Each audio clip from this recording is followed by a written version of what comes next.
Welcome to Trove Talk, your weekly gaming and getting to know you podcast. I'm your host, Trevor Starkey from TrevorTrove.com, and joining me for this inaugural actual episode, and not just me talking to myself for 2 hours, none other than Alex O'Neill from Irrational Passions. How you doing, Alex? You went for 2 hours by yourself? Yeah. I just rambled on for 2 hours to my own webcam. That's awesome. Yep. I'm doing really good. That's great. So I don't know if you, since you didn't know I rambled on for 2 hours, I don't know if you know the whole rigmarole of the show. I don't yet. I'm sure I will. Okay. Yeah. So the idea behind it is topic one. It's a 4-topic kind of broken out show. Topic one, we'll talk about your gaming history. Topic 2, we'll dive into what your favorite game is. Topic 3 is going to be something completely outside of the gaming sphere because I just want to get to know you, buddy. Mm-hmm. And then topic 4 is kind of the community questions, news response, random grab bag of stuff called the Trove Topics. So yeah. But before we dive into kind of your gaming history, let's tell the people a little bit about you while you futz with your camera there. I was just trying to get like a more central shot. No. I personally, I prefer your askew where you're just off to the right. I'll adjust it when I don't have to talk. There you go. But yeah, I'm Alex O'Neill. Hi. Hi, Trevor. How you doing? Doing good. I don't know. Nobody knows. I'm the guy where people are like, nobody knows who that is. No, I'm just kidding. I do internet stuff. I do a podcast called Irrational Passions podcast. Maybe you've heard of it. I have. Yeah, you have. You've been on it. Yeah, it's been fun. Good times. It's a Greg Miller's heard of it. Yeah, he has heard of it. It's a 16-hour long podcast. I think there's probably one still going on right now. Yep. And I don't know. It's a cool show. It's about video games. And I've been hosting it for over 6 years now, which is still super weird. At the time of us recording this, episode 300 is 5 episodes away, and I'm starting to freak out a little bit. I'm like, I should do something for that. There's no way this is going to make it to episode 300. I would almost guarantee that now. I will crash and burn probably around like 12, like one, maybe so, like I've got like a list of like probably 40 people on my phone that I want to invite to do this thing. Yeah. And I'm sure I'm not going to get to half of them. Yeah, I mean, I know the feeling. It's so like, it's weird now too, because like I get people that will say like, hey, I'd like to come on IP sometime, and be like, I like owe like 16 people like a spot at this point that I just keep forgetting to ask them. But yeah, irrationalpassions.com is the home of Irrational Passions podcast. I do other stuff. I write a lot. Mm-hmm. Quite a bit, and I mean, I'm on Twitter at alfighter27. Like, it's at this point, it's become such a weird mess of like, part of this is about video games. There's also an OC rewatch podcast and something about anime. Yeah. So, like, Twitter is the best way to kind of get a grip on what's happening. Mm-hmm. See your split personalities over there. Yeah, pretty much. Just whatever. It's like usually me at 3:00 in the morning talking about how I was just crying watching an anime or something like that. Because you never sleep. Because I don't know how to sleep. I am a high-functioning sociopath. And outside of that, you're usually doing 3 or 4 other people's podcasts a week, like mine. Yeah, I was going to do another one this week, too. Like, what's wrong with me? So many things. But that's why I dubbed you the master podcaster in my little promotional tweet for you being on today. I told Blessing that I do 2 things in this world: eat Chipotle and podcast, and I'm all out of Chipotle. Nice. I am, by the way, because this has been an ongoing thing, I am like 2 Chipotle away from the catering through this Chipotle rewards thing. So I just got to have Chipotle 2 or 3 more times this month, which is easily going to happen. Yeah. And then it's going to become, okay, do I do I gift the Chipotle catering to you for your Extra Life stream with everybody who's not me going out to Maryland to join you for it, or do I hold it and basically use it to entice you to come to PSX? Ooh. Bribery. Right. Yeah. Exactly. It's tough. To be fair, if you do it for Extra Life, you will be indirectly supporting charity. But I don't care about that. The truth comes out. I'm gonna support charity anyway. Trevor hates kids. I don't need. Absolutely, he does. Yeah, there's no truth hidden there. Yeah, no. Why bury that lead? But yeah, no. I'm sure I'll play a game of Quiplash with you, and that counts as supporting, right? That's how that's gonna work. It's close enough. Yeah, sure. So cool. Thanks for the kind of the pitch and plug at the beginning there.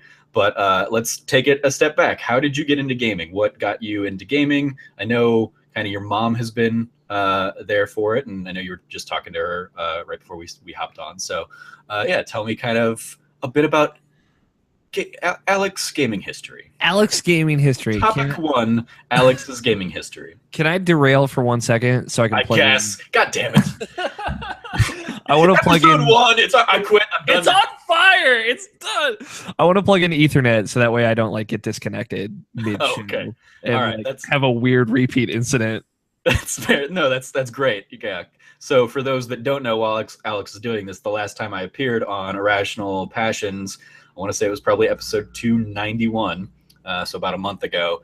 Alex's computer just crashed and burned right in the middle of the episode, and the rest of us had to kind of hold down the fort while he switched to another computer. And I drank a whole lot. Yes, I drank so much alcohol. There was that happening as well, I'm sure. Yeah. My gaming history. I'm all hardwired up. No internet woes today. Excellent. My hard drive just crashes just immediately. No. Yeah, I mean, it's weird because I've had a lot of people reaching out to me saying oh, your mom plays games. That's so weird. But that's so pretty much my bread and butter. Because I had 2 older brothers, right? Mm-hmm. And they both play video games. They still do. Not as much as me, but so having older brothers to play with was always a thing. My mom and dad were both really into games. One of my earliest memories is just sitting and watching my dad play the original Legend of Zelda on NES. He got really frustrated and quit. But my parents started a series of stores, video rental stores, right?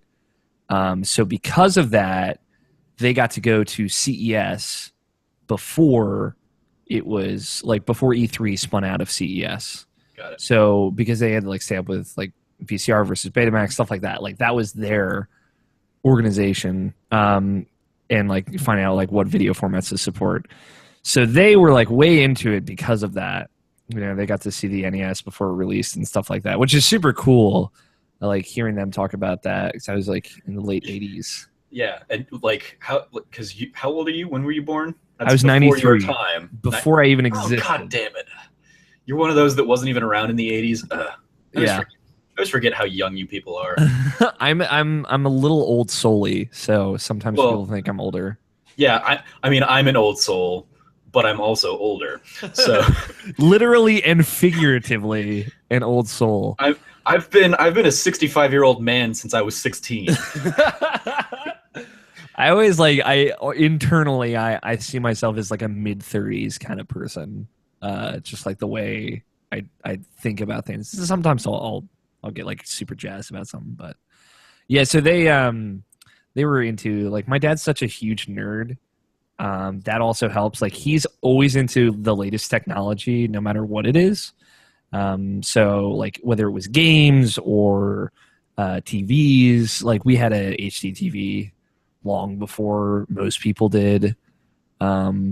Stuff like that, and that helps. And he still is, right? He always calls me, and most of what me and my dad talk about is tech and the latest the latest iPhone or whatever.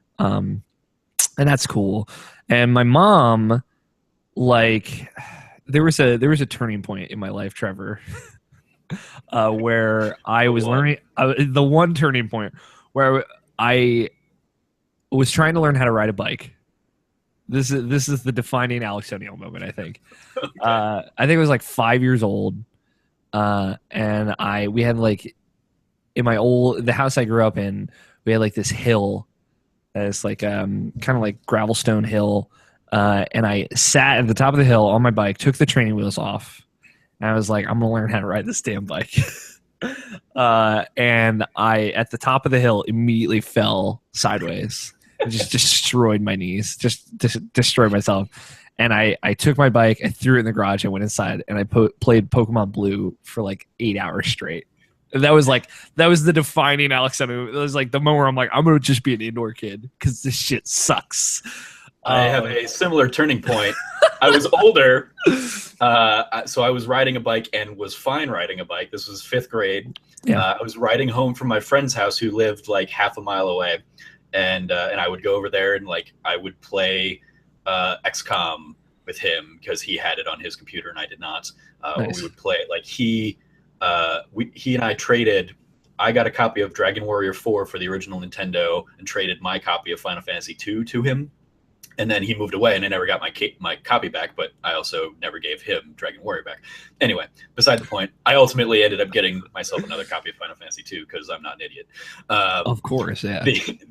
But on my way home from his house one day, I was riding my bike and I was crossing a street and this guy, I was basically in a back alley path to my house and this guy pulled out, didn't pay attention, didn't think anybody was going to be riding back there because nobody ever really did. And so to not get hit by him, I like swerved around, lost control of the bike, hit the curb, went flying over my handlebars into a cactus because Arizona. And it was one of those, one of those cactuses that has like just a billion little tiny needles that just, as soon as you touch it, they just all stick to you. No.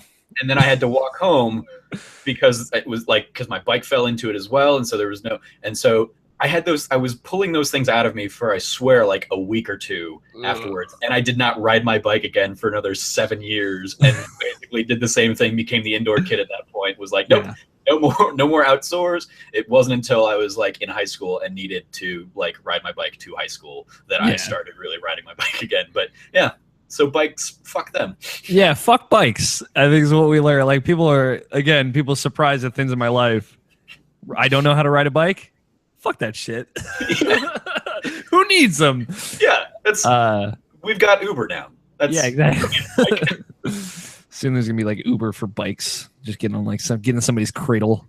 I mean, if you were riding a bike, you would be walking around that park or going around that park that you go by and snap about like every goddamn morning, like so quickly. You wouldn't be able to snap because you'd just be focused on not falling off your bike. That wouldn't stop me. you and I both know that. That's true. That's fair. They'd be blurrier though. They'd be blurrier snaps. It would be blurrier. Yeah. They wouldn't be as crisp. So a bicycle defined my entire life. my cool golden black bicycle. And that Pokemon Blue, was that your choice? No, or did somebody else have red and so you got stuck with blue? So my brothers had red and blue, but my brother who had blue, he didn't care about it at that point. So you could override his save. Got it. Yeah. Another telling thing about me, the way I played Pokemon Blue, because I didn't have my own Game Boy, is we had a Super Nintendo with one of those cool Game Boy to Super Nintendo adapter things. Yeah. So the Super Game Boy. The Super Game Boy. So literally, since when I started playing games to today, I still find whatever equivalent of plugging it into the TV is. Because I recently played through Persona 4 on the Vita TV, so that's just my preferred way of playing handheld games, I guess.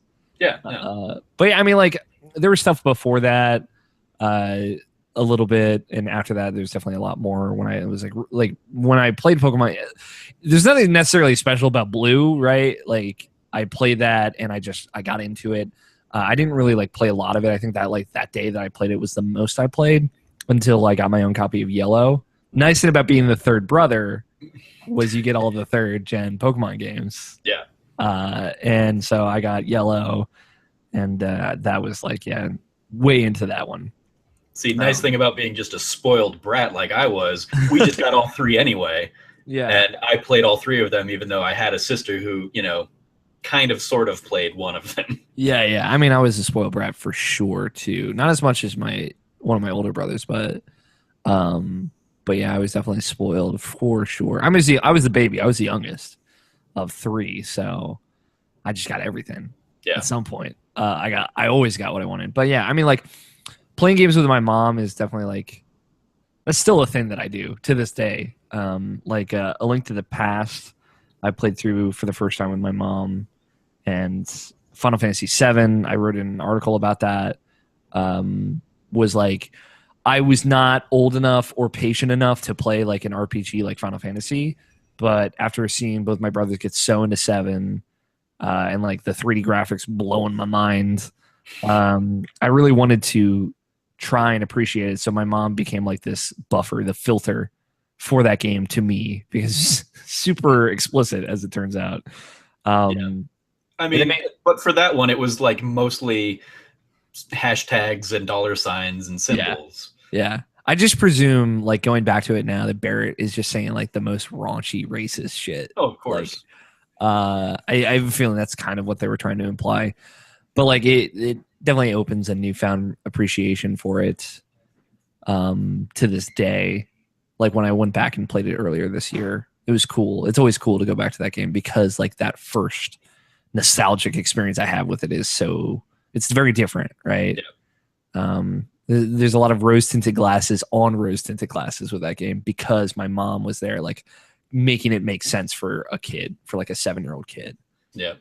But there was also like, I was weird growing up, in that I always like to play older games, right? Like when the N64 was big and my brothers were way into that, I was like, man, you guys heard of this Super Metroid game? Like I was just playing Super Nintendo constantly, and like so much so that when ours broke, like the thing I asked for like my birthday on like 1999 or whatever was a Super Nintendo that my dad ordered for me off eBay, so I could play through Mario World and Super Metroid as like an older kid that kind of was starting to get it, and like beating Super Metroid and then playing Zelda like A Link to the Past by myself with my Super Nintendo was like a huge deal for me in like 1999, 1998 in that time area when my brothers were playing like Ocarina of Time, like which I would get to like about a year later or whatever.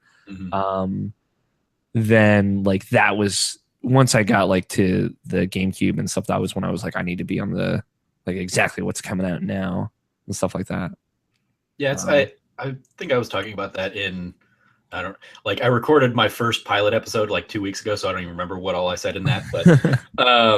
But I think I touched on somewhere recently that like back then it didn't matter if you were playing like what was new and what was hot when it came out because we didn't have the internet. Nobody knew any better. Yeah. So it was just like, oh, it's new to me, and that's what's cool and it's great. And there are definitely some times where I'm like, oh, I wish I wasn't always trying to, just for the sake of keeping up with the conversation, always having to play what's just coming out now. There are other games I'd love to like back to, and I just don't necessarily find the time for them.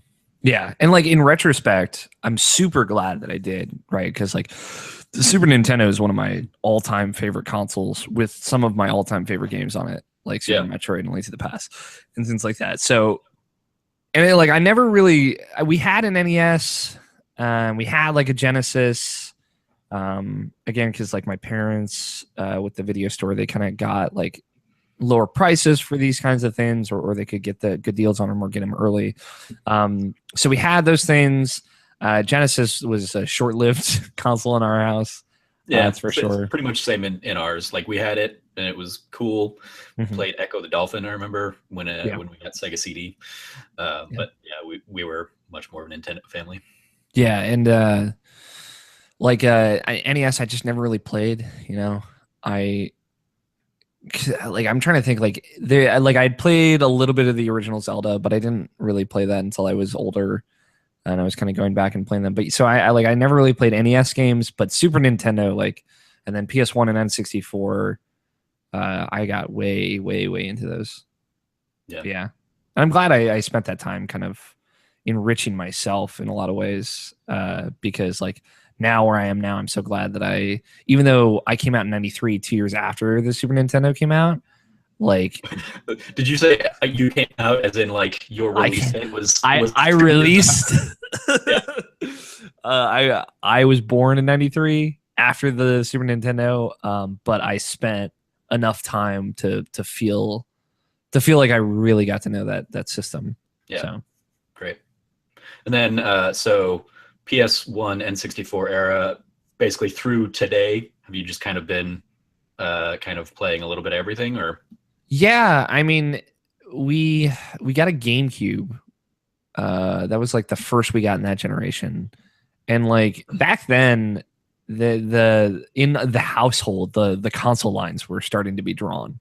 Like my brothers, you know, they basically whatever they told me, I believed at that point. And you know, I had my subscription to Nintendo Power, and Brady had his subscription to PlayStation Magazine, and then Derek eventually got his subscription to Official Xbox Magazine, and that was like a cool thing that developed as time went on. And so like and now the times have changed. Yeah, now the times have changed. So like we talked so much shit about the Xbox in my house. Like Derek was like, stupid, why would you ever need it when you have a GameCube? And then like he bought an Xbox. And then they were playing, him and his friends were playing Halo split screen, and then I got to play a little bit of that with him, which was cool. And like, yeah, it was like we got a GameCube on like day one for Christmas that year, and we got Smash Brothers with it. Man, like that's still like best Christmas morning for me. So like we started with the GameCube. Years later, we would get the PlayStation 2, and then my brother would get an Xbox, but I never really played the original Xbox. Mm-hmm. But after that point, like I bought a Wii with my money. That was the first console I bought, and so on and so forth. Throughout all this, did you ever get into like PC gaming? When did that? I know you have. I know yes. You game a little bit now, but when did you kind of fall into PC as well? It's weird because it's like my oldest brother Derek, he was always into PC gaming, right? When he was in high school, he convinced our parents to get him a computer, a desktop computer, and like one day. Because all of our rooms were next to each other. It's like one day I just, I was walking around and I popped in on him to see like what he was playing, because he was getting into games there. He showed me Battlefield 1942, Road to Rome. Oh my god! That blew my mind. Here's how so I've been in this studio apartment that I'm like living in and recording in now. I moved in here my first semester. In college, like the end of my first semester, I remember playing that game like in this in this apartment. Yeah. So sometime in the last 10 years, and you're talking about it like it's this precious childhood memory, and I'm like, I hate you. But I was definitely already in college when that came out. Yeah. I mean, that was like the first PC game I ever got into. It was always first-person shooters. I never really played anything else on PC, which is a pity because I feel like if I had gotten into like SimCity or Civ, like I would have a very different trajectory. But yeah, he was like, anytime like I'm not here, I trust you. You can play Battlefield 1942 on my computer. Man, like what a great game. Like when I tried to like, it's weird because talking to someone who is my age now, I was trying to convince them that was the first Battlefield game, and they're like, "Why would they name the first Battlefield game 1942?" I'm like, "I don't know." I was like 10, dude. All I know is awesome. Because they knew they wanted to come out with Battlefield 1 years later. They knew the whole time. But yeah. It was that, and I played the long con. Yeah, the Battlefield long con. Let me tell you about it. Xbox One, Battlefield 1. It all makes sense. It was that and Counter-Strike. I fucking love Counter-Strike. Like to this day, and like I played Go pretty recently, and it's like I played so much of it on my brother's computer that like some of the maps, like sometimes I'll like ghost and I'll just like ghost ride Counter-Strike, and I'll like know where I'm going on the map, and it'll all just come back to me in like that physical moment of playing the game. And that stuff is like super weird to me because I don't remember consciously most of that. Yeah. But yeah, Battlefield 1942 and Counter-Strike, a little bit of Half-Life 1. And the first PC game I would convince my parents to buy me would be Half-Life 2, which I would then spend years trying to get it to work on my computer because PC gaming.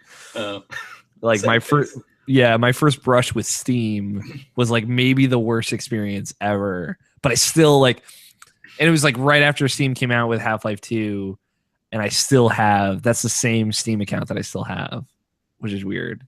And like years and years later, when Steam would come to Mac, like in 2010, I think that was, or 2011, Half-Life 2 was the only game I had that logged back in. I was like, damn, classics. That was one I came to late because I had pre-you, I had like PC gaming, and like I played Wolfenstein 3D when it came, and like Duke Nukem 3D, and I did play Doom at some point. You went back and played Doom, right?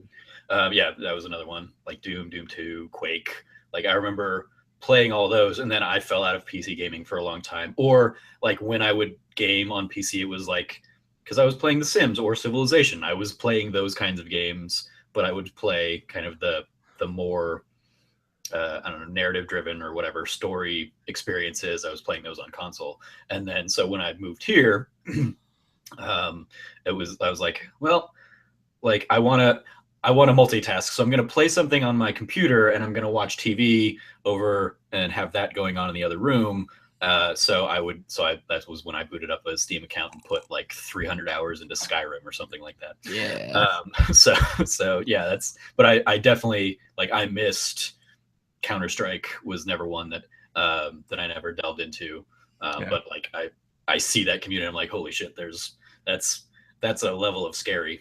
Yeah, I mean, that experience that you're talking about, I definitely had that. Like I went back to Duke Nukem on the Vita, like because it was a free PlayStation Plus game or something recently, and I was playing through that. And I was like, wow, so much of this comes back, and I haven't touched it in 20 years. Yeah, like it's weird too because my first kind of like, when I think back to playing Counter-Strike, I don't like consciously know if in the moment I knew it was multiplayer, right? Like okay. I didn't necessarily understand that I was playing with other people. I just thought I was playing the game because everything I played up to that point, it had been single player, unless like my brothers were right there with me. So I don't know. Like thinking back, I remember like the first time I got into a multiplayer game was Ratchet and Clank Up Your Arsenal for PlayStation 2, which had a multiplayer mode, which was not balanced. And it's not like they could patch that game.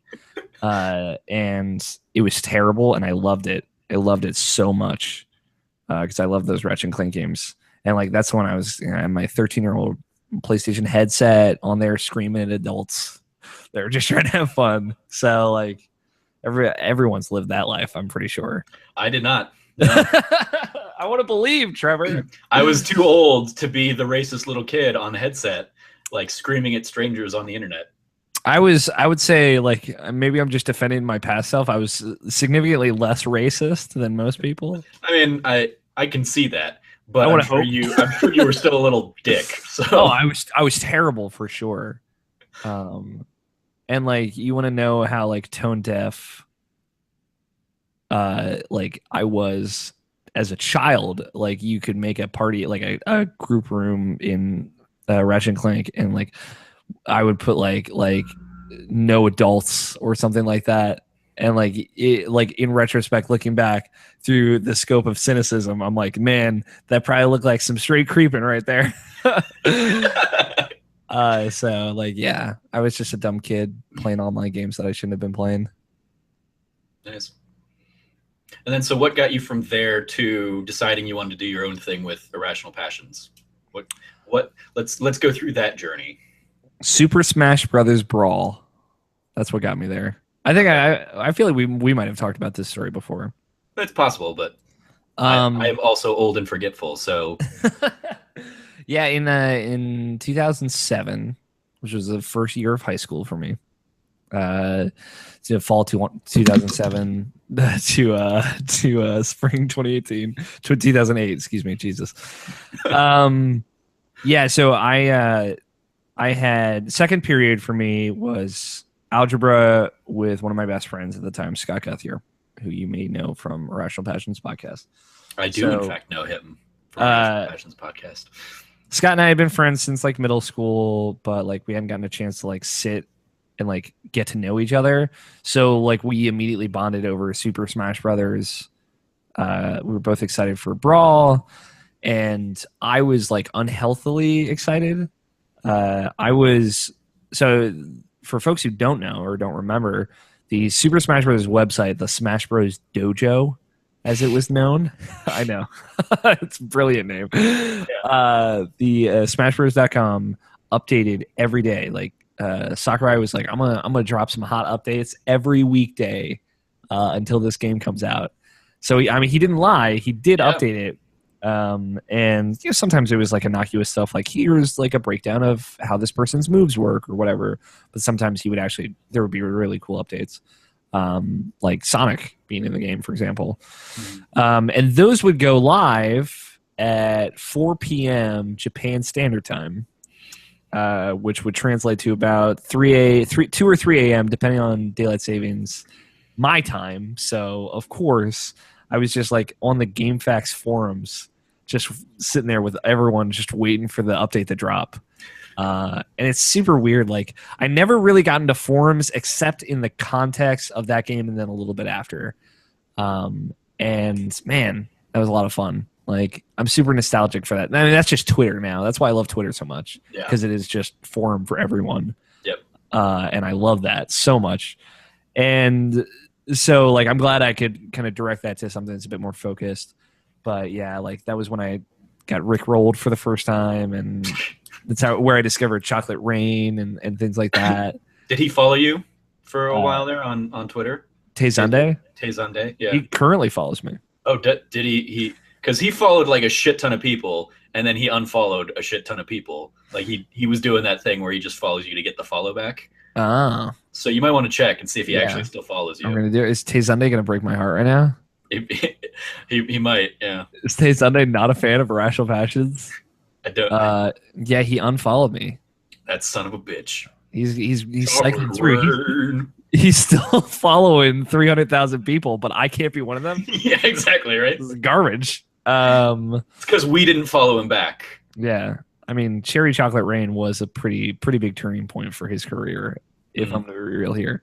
Yeah, so posting on forums in the context of Super Smash Bros. Brawl, and then like using there's this Apple application called iWeb. It doesn't exist anymore, but you could use it to create your own web page and then publish it to your Mobile Me account. This is a super deep cut for folks who don't know. So I got a Mobile Me account. Back in my day, we called that GeoCities. Basically, it was a GeoCities page. And I made like this terrible regurgitation of the Smash Bros. Daily update with the screenshots and all that, just plopped down with my opinion written in this garbage grammar, terrible nightmare pit. And then I made this huge Facebook message thread, like with all of my closest friends and like my brother. And I would send it to them every time I would update it. Like, hey guys, look what I made. Like, check it out. And everyone was like, how do I unsubscribe from this group? How do I get out?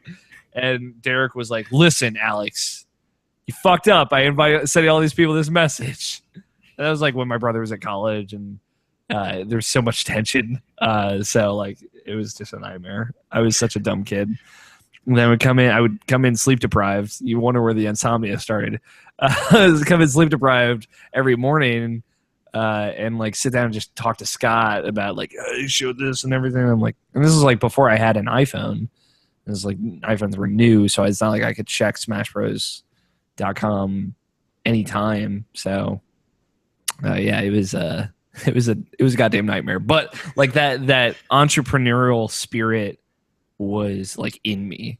And I actually listened to my first podcast ever that summer before school started, which was Mugglecast. I listened to, I don't know what numbered episode it was, but the episode where they basically discussed the seventh Harry Potter book. So like when I had finished that, it was the first time I was like, man, I just want to hear people talk about this. I want to know what other people think about this, people that care as much as I do.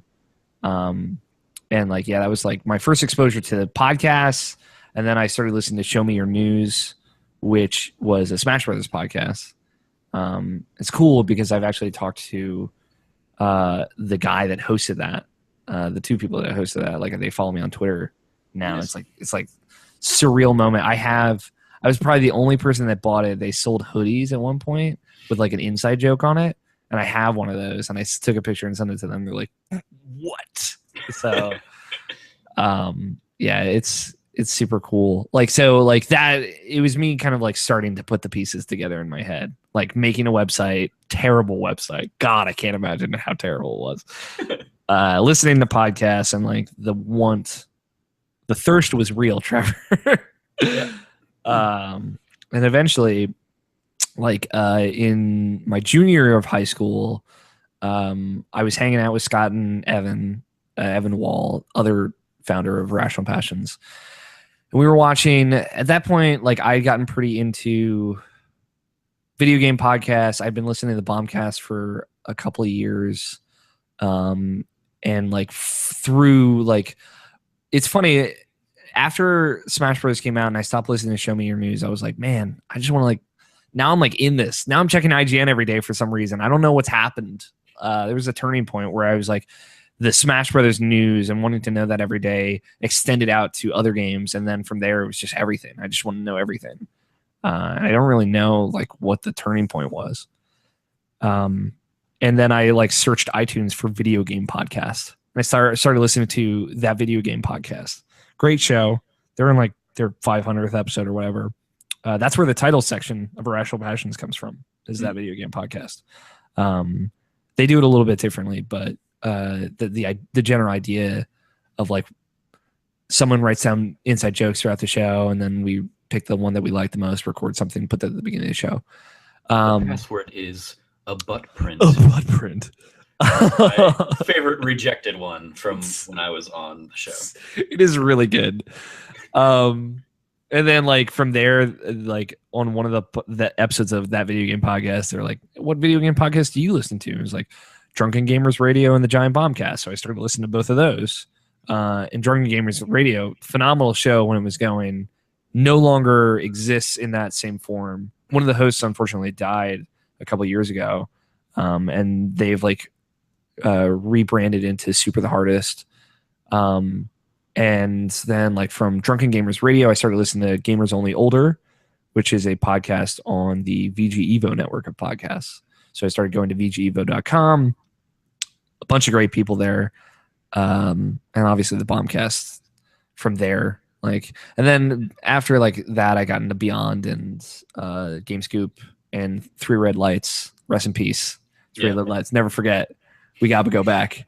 And it's like, did you listen to Three Red Lights? Like I went back and listened to some episodes, but not like I didn't have a 360. Mm-hmm. I had the original Xbox because I won it at my high school graduation. But then when I was a poor college student, I was like, well, more of the games I like are going to be on PlayStation. So I went with the PlayStation 3. Mm-hmm. And so, yeah, I missed the whole Three Red Lights thing. But I did like start listening to Unlocked before I ended up coming back into the ecosystem with the Xbox One. Yeah. It's Brant Ranch, I think it's the only person I know that like can quote Three Red Lights with me. And yeah, it was like a bad Xbox podcast, but a great podcast. Mm-hmm. Like where Beyond was like more actually about the subject matter it's supposed to be about. Three Red Lights was the exact opposite, where they just talked about Lost for some God knows reason. Like who knows? And yeah, and then, you know, spiraled down to VG Evo Podcast Network, and then Interactive Distractions and listening to those guys still going, still awesome. PS Nation, which was on that network before they got like super huge. So like I knew them for a while, and then like VG Evo had like a sub forum where it's like, hey, post your non-network shows and this is still a place where you can share that with other people. So I was like, if I ever start a show, this is where I'm gonna start posting it. And then, Game Crashers, which was and still is another VG Evo podcast. Like, I was watching their 50th episode live stream on Ustream.com in 2010 with my two friends, Scott and Evan. And then like it was like I'd been waiting for the right moment because I knew I wanted to start a podcast since I listened to the first episode of MobileCast that I listened to.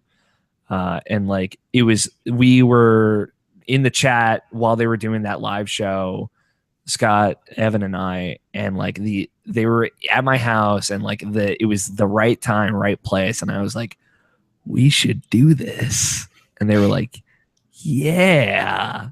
And like 2 weeks later, we recorded the first episode of IP.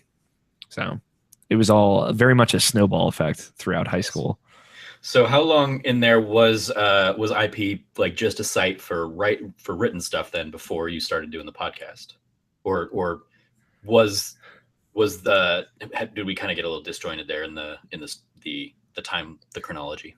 It's interesting because like originally it was just going to be a podcast, and then like I was listening to Beyond, and Greg Miller on there was like, you should do this if you want to get this job. And I was like, shit, I can write. So then like when I built that site, which I also, the original ippodcast.net was built in iWeb as well. And I was publishing reviews there, and it was terrible. God, it was terrible. I remember the color scheme. It was so bad. And so like there were a few reviews, and it was funny because we did reviews on the show. Oh man, people, please don't go back and listen to these old episodes of IP because man, they are rough. Mm-hmm. So like we would do reviews as a show, and like I thought of this review scale that was like, it was literally something a 17-year-old kid would come up with and no better. It was like a scale of 1 to 11, and then we had an 80 point system in addition to that. And it was like, oh man, what was I thinking? So, and then like we had like a format for reviews on the show, and the original format of the podcast was so different. It was all a nightmare, Trevor. This is what it was. It was a terrible nightmare, and there were some reviews on the site, no opinion pieces yet. That would come later. And then September of that year, we brought on our fourth, which was Joseph Fate, who I love dearly. And Joe was the guy he was the fire that I needed under my ass. Like he was the guy who was like, we should do more. Like we need to do more. And he was the guy who was like, you should just ask these, like you should make an email for the site and ask these guys like, yo, can I get a review copy of your game? He was the guy that would push me further, because he wanted it as much as I did at the time. So, and plus our 4-person dynamic, like the episode 13 through like 25, some of the best first year stuff that we ever did, because it was the 4 of us. And I don't know, like we hit a good stride after we hit 10. Like I started getting like pretty proud of what we were doing. And then like, our friend David Gallant, who a lot of people probably know at this point, he had that game where he made the call game and he got fired from his job. I forget, I can't think of any names ever, but David Gallant, who is also like a big VG Evo guy, was like, hey, you can use my site for a WordPress blog because you guys need a WordPress blog. So davidsgallant.com/IP podcast was our URL for our time. And like at that point I was starting to figure stuff out. So by February of 2011, that's when I got the Irrational Passions domain, irrationalpassions.com, no more .net garbage, which I can't believe that domain wasn't taken now that I think about it. But irrationalpassions.com, then we launched our own WordPress website. And then kind of like sometime in 2013, we got the WordPress theme that we use now. But yeah, it was once we got irrationalpassions.com up and running, that's when the website part of it really started to take off. So about 8 months out from when we initially started. So Very cool. Do you remember like some of your firsts, like the first game you reviewed or the first game you got like a reviewed code to review? Yeah. The first game I reviewed was Blacklight Tango Down. Blacklight Tango Down? Yeah, I How was that swear one? it was a terrible game. But did 17-year-old Alex love it? Oh God, the game should have been called "Use a Shotgun to Win," because the shotgun had sniper's precision, and it was absurd. I remember like playing that game with my friend Ryan, and he was like, "I'm gonna try the shotgun out," and then we just won. We just kept winning every match. I like Blacklight was cool. I remember so well. $15 Xbox Live game. Came out July 7th, 2010. The same as the first week of IP. And it was cool because it was the first game that was kind of like sci-fi shooter. Like you had like a cooldown where you could like see all the enemies that are near you, like through walls and stuff. Kind of like a detective vision kind of. And it was like on a cooldown. Wait, let's see if I can speak your language. Like Widowmaker's alt. Yes. but for a shorter amount of time. Yeah, it was a bad game. it was really fun though. Man, if that's on Xbox, that's probably not. If it's on Xbox One backwards compatibility, I would totally go and play that right now. I'm pretty sure this is going to, just as a heads up, I'm pretty sure this is now going to be like the thumbnail for this segment. Blacklight Tango Down? Blacklight Tango Down. Dog, it was so good. Alex O'Neill's gaming memories. My first review code, one that I still hold very near and dear to my heart, was Super Meat Boy. Okay.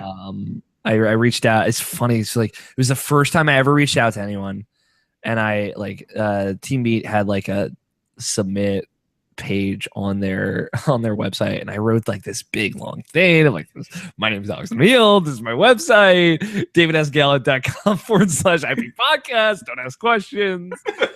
This is what we're all about. We're an upcoming site, blah, blah, blah.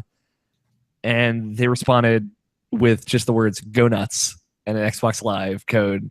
Like an hour later, Tommy Rafines responded, and it was like that was the moment. It was like that, and when I got a Little Big Planet 2 retail copy from Sony, like that was like the next moment. Like that was the beginning and the end. And it's still the only retail game. Well, I guess that's not true.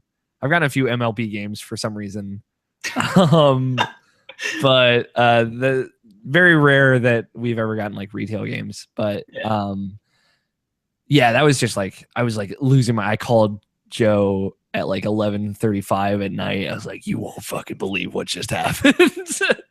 And yeah, that was a super gratifying moment for me. Very cool. What was the first show you did? Was PAX? PAX East 20, not 2011. It couldn't have been 2011. It might have been 2012. I think it was PAX East 2012. Yes, we wanted to go to 2011. That was before we hit a year though. So PAX East 2012. And that was before it had skyrocketed through the moon. So it was pretty. Were you able to get in on media back then? Yes, that was. we had gone as press.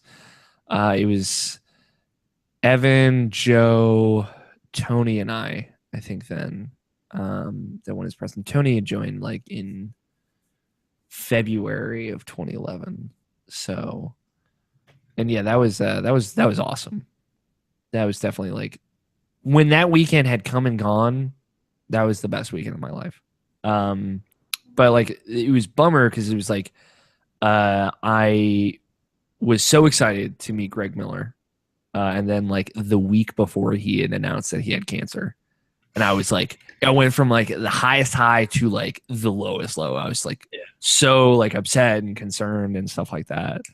But then I would meet him for the first time the year later at PAX East the next year. So Irrational Passions. Yep, man. And then history was made. And then it just happened. But yeah, PAX East was the first one.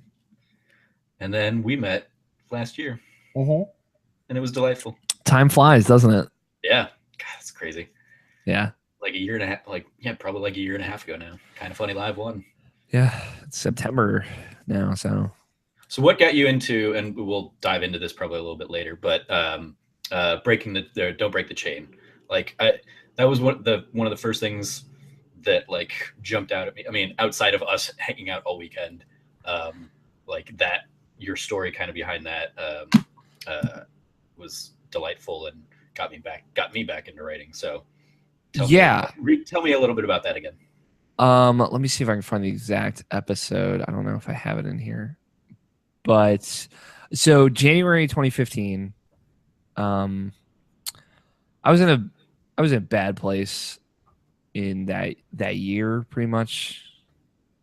That year was a rough one. It got better like after Kind of Funny Live, but especially like the end of 2014 was bad in a lot of ways for me because of things that was happening with my family. And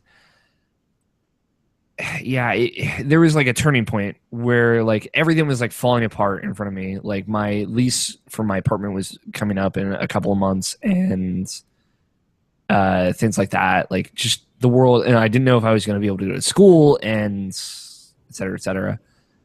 So like it was starting to come back together, and what I needed was motivation. Like it was right at the right time where I needed like something to drive me because I felt like I was stagnating. And so I was watching Game Grumps, as people who know me, I am ought to do. And they had talked about on an episode of Pokemon Fire Red. So whatever one like started in like the end of January of 2015. I can't think of the episode number exactly, like I said, but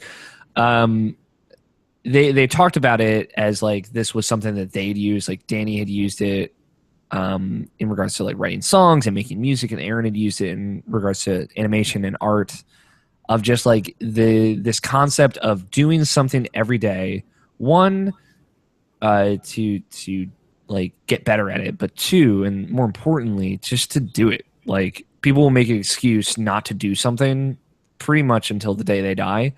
But the idea is so much easier to not do things. Exactly. The idea is that like you are doing something, even if it's just like a little bit a day. Like they use the example of like even if you like drew a smiley face and like you drew something that day, like you did something, like you can own this, and then like building up the chain and then having like an accountability. Like they talked about the first time they ever broke the chain and how hard that felt.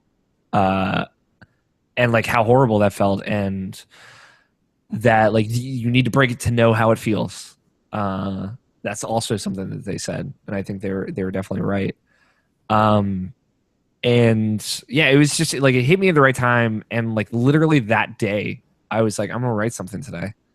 And then I started, and I didn't stop. And like when I did break the chain in March, it's funny because like I had written about video games that day, but it was like part of an essay that I was writing for school.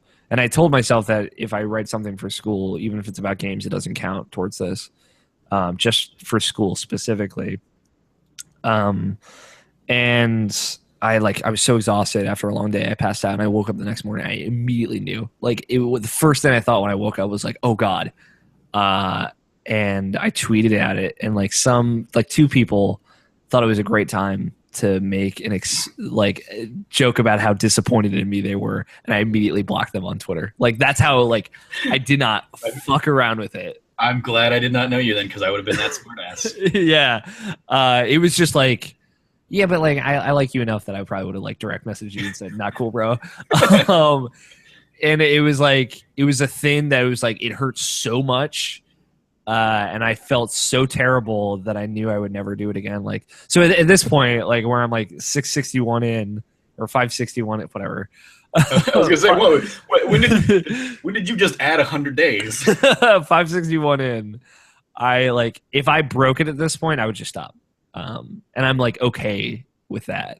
I've had like my reconciliation with myself. But yeah, like they talked about it on Game Grumps. And like it was originally they said it was a technique that Jerry Seinfeld had used, and I found the app on the App Store that people might know from my Twitter or my Instagram or whatever, and I just started marking days. So, do you think hitting the milestones that you hit in the basically the Don't Break the Chain 2.0 that you're on, do you think those milestones mean more because you did break the chain? You had broken the chain, kind of like that? Because I remember that being kind of one of the touchstones when you first told me about it, because you were back at like day 50 again, and you were just nearing the point where you were, or you may have just passed the point where you had like surpassed your previous chain. And so I remember that being like a big thing for you, and so I'm kind of curious on that. Yeah, I mean, like when I think about it now, for sure, because I could have just given up, right? Like I could have broken it and just stopped, but I didn't, and I kept going, and I got to the point that I had gotten to, and I'm like however many hundreds of days after that, and yeah, like it definitely means more now, because it taught me something about myself, of like when I really do want something, I can always tell, and this is one of those times when I can tell, right? And I think like indirectly doing the Don't Break the Chain has made me do more stuff. Just like I'm doing more in all directions now than I was before I even started that. And I think it's like not even a result of doing this so consistently. It's a result of like knowing that I can just do whatever, right? Like I could just start something and I could keep going. And I believe in myself at this point. Like there is this kind of passive level of self-confidence that I'm not maybe consciously aware of, but like I'm doing more now and taking on more now, and I'm making the best stuff that I've ever made in a lot of ways, because of it. So, for sure. Great. Unless you have anything else any other memories you want to touch on, I think we can wrap this segment up there. Any one last like pearl of wisdom? Now that I'm putting all of the pressure on you. No, I mean I feel like the pearls of wisdom. Strong, Alex. Close your gaming memory strong. The pearl of wisdom, they'll come later. I promise. I mean I like the story of like yelling at Irrational Passions at Greg Miller. I mean that's a thing that happened. Mm-hmm. That I know some people like to hear. Like that was PAX East 2013. IGN had a panel that was titled "So You Want to Be a Games Journalist?" I went to it. It was not a very crowded panel. I was very surprised. And I went up. It was 2013. It was 2013. We all went crazy for it like 2015. Yeah, I guess that's when it got real. I went up to ask a question. It was Damon Hatfield, Greg Miller, Anthony Gallegos. I think Mitch Dyer was there. Maybe I feel like it might have been pre-Marty. If it was post-Marty, he was there as well. And I'd met Damon and Anthony the year before. They recognized me, which was big for me. And I said, so I have a site, and I'm writing there. I'm hoping to use this as clips to get a job in the industry. And Greg asked, what's the name of your site? And I said Irrational Passions, and he just loved it. That's literally all it takes, guys. Just have a good name. I have a similar story when because I used the kind of funny like promo code for Trevor Trove, mm-hmm. and I emailed Tim at one point, because it was like I was emailing him to let him know that their code on like that they were blasting in the video didn't match what they were saying the code was. Yeah. So I was just letting him know that. And I was like, but I used it for my site, trevortrove.com. And he was like, that's the best name ever, in like Tim fashion with lots of exclamation points. And so I immediately like tweeted that out and was like, yep, quoting you on that one, Tim. Yep. It's funny because I was the first person to go up there and do it, right? And everyone up there went up there and said the names of their blogs or their sites, and Greg Miller would yell Irrational Passions before he would yell all of their websites' names. And then like at some point he was like, that's a really good name. And it was absolutely 100% luck. And maybe like that was the moment like where everything changed, right? The moment the Fire Nation attacked. We've got like 4 of those now. So yeah. far. The moments where Alex's life changed. Yeah, I mean, I have a lot for sure. And it was great because Greg had to leave early to go host another panel. And I went and I left and I talked to him, and I had my Sean Pitts and I call it the Greg Miller moment, where I just like confess my love for him, like to his face. It was like, that was a great moment too, because he was like so focused on me because, you know, he cares. And I'm like pouring out my love, and like halfway through, I'm like, I gotta stop talking. I'm just talking. I need to stop. And somebody walked behind me and said and mouthed the word "beyond" to him, and he broke eye contact just to look at that guy and say "beyond," like just with his mouth. And then he looked back and he's like, had to say that. Keep going. I'm listening. And I was like, it was like the most intense moment of my life, underpinned by that hilarious moment. So yeah, just have a good name. That's all I gotta say. Yeah, great. Well, let's dive into topic 2. However long we've been going. An hour and 4 minutes. All right, so this is definitely gonna be longer than my 2 hours of me rambling. I feel like I'm just talking a lot. If you need me to stop, just tell me to shut up. No, this is what I want this to be. So, because I started this mainly for myself, because fuck everybody who's actually watching or listening. This is for me, so I can actually get to know my friends who I've made on the internet in the last year and a half. Yeah. Instead of just like the little bits of time I get to see them on Twitter or on their podcasts. Now they're in my house, and so we're doing what I want, and I'm getting them to tell me about their lives. Yeah. So yeah, no, it's great. I love it.